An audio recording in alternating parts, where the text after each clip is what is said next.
Bonjour et bienvenue sur Cinéramax. Cette semaine, on ne parle pas de cinéma, mais on tire le bilan sans spoilers de la saison 1 de House of the Dragon, une série qui a tenu toutes ses promesses. I consider the matter urgent. That of your succession. Who else would have a claim? The firstborn child. Rhaenyra. No queen has ever sat the Iron Throne. The king has an heir, Daemon Targaryen. I will not be made to choose between my brother and my daughter. À l'origine, je voulais refaire le match entre les deux grandes séries de la rentrée, Les Anneaux de Pouvoir d'un côté et House of the Dragon de l'autre, deux séries extrêmement attendues et qui ont de nombreuses similitudes puisque elles racontent ce qui se passe avant Le Seigneur des Anneaux pour l'une et Game of Thrones pour l'autre. Deux œuvres qui ont laissé une trace importante dans la littérature, le cinéma, la télévision et la culture populaire, et tellement définitifs qu'on pouvait se demander comment il allait être possible de faire mieux. Mais il n'y a pas eu de match, et je n'ai pas envie de dire trop de mal des Anneaux de Pouvoir, la série s'est déjà faite bien critiquer un peu partout, mais c'est une grande déception, derrière le vernis et les énormes moyens, il n'y a pas grand chose, le casting est raté, les personnages sont mal incarnés, le récit est trop lent, sans rythme, l'action est trop rare et jamais mémorable.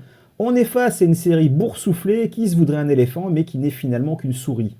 Le grand problème des Anneaux de Pouvoir, c'est de ne jamais parvenir à développer les relations entre ces nombreux personnages, alors que House of the Dragon, lui, ne fait que ça. Bref, Les Anneaux de Pouvoir ne fait jamais le poids, ni face aux adaptations cinéma de Peter Jackson, ni face à House of the Dragon, qui est une nouvelle monstrueuse claque télévisuelle signée HBO. Who will it be? The brother? They name me King of the Narrow Sea. The daughter? Your courtship is at an end. So I can be a remedy for your political headaches. You are my political headache. Or the little princeling of 3? I have discomforting news. This is a vile accusation. House of the Dragon aura livré 10 épisodes sans véritable faiblesse, 10 épisodes qui développent une histoire qui se déroule sur près de 30 ans. On assiste ainsi à ce qui est un enchaînement de moments clés et de confrontations qui vont faire s'écrouler le fragile équilibre qui fait tenir une famille et qui fait tenir debout tout un royaume.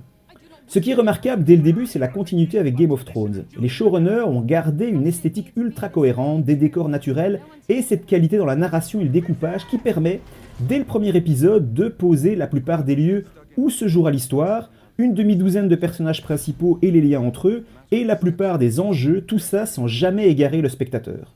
Il faut ici saluer la qualité de l'écriture et tout d'abord la richesse du matériau de base, l'œuvre de George R.R. Martin, créateur de vastes mondes, d'intrigues politiques et de réseaux de relations complexes, et ensuite le travail d'adaptation et de dialogue, et la façon dont ils font avancer l'histoire sur plusieurs décennies. Tout ça est très juste, ni trop ni trop peu, il n'y a quasi rien de superflu, tout ou presque se justifie, pas de blabla inutile ou de scènes qui ne servent pas directement à construire l'histoire et ses personnages, qui sont tous parfaitement incarnés et interprétés, Rhaenyra par Millie Alcock puis Emma Darcy, Daemon Targaryen par Matt Smith, le roi Viserys par Paddy Considine, Otto Hightower par Rhys Ifans et sa fille Alicent par Olivia Cook, et enfin l'ultra charismatique Steve Toussaint dans le rôle de Lord Corlys Velaryon. Au niveau du jeu d'acteur, autant dire tout de suite que c'est du très haut niveau. Comme Game of Thrones, House of the Dragon parle avant tout de la quête du pouvoir et de familles dysfonctionnelles. La différence notable avec Game of Thrones, c'est sans doute un récit qui permet encore moins aisément d'identifier où est le bien et où est le mal. Tous sont très ambigus, au mieux assez douteux moralement, au pire de véritables psychopathes. Et si vous aviez l'impression que vos dîners de famille étaient parfois compliqués, House of the Dragon devrait vous aider à relativiser. On est en terrain connu, mais c'est autre chose, avec un nombre de personnages plus réduit entre lesquels les relations vont évoluer, souvent de manière brutale et inattendue. La série ménage aussi quelques moments épiques, intenses et fulgurants, et il faut reconnaître que la mise en scène sait faire preuve d'ampleur quand il le faut, mais c'est surtout la tension qui se passe par les regards, les non-dits entre les protagonistes qui offre les plus grands moments. Lorsque par exemple, juste par un échange de regards, on est traversé par l'idée qu'un personnage pourrait mettre le pays à feu et à sang pour une plaisanterie qu'on lui a fait 10 ans plus tôt.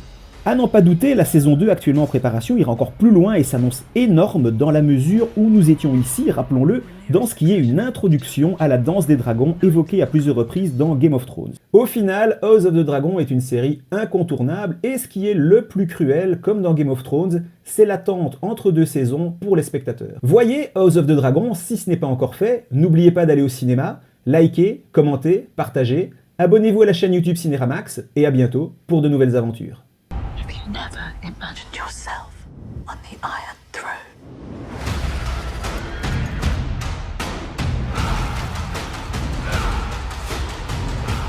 duty? Where is sacrifice?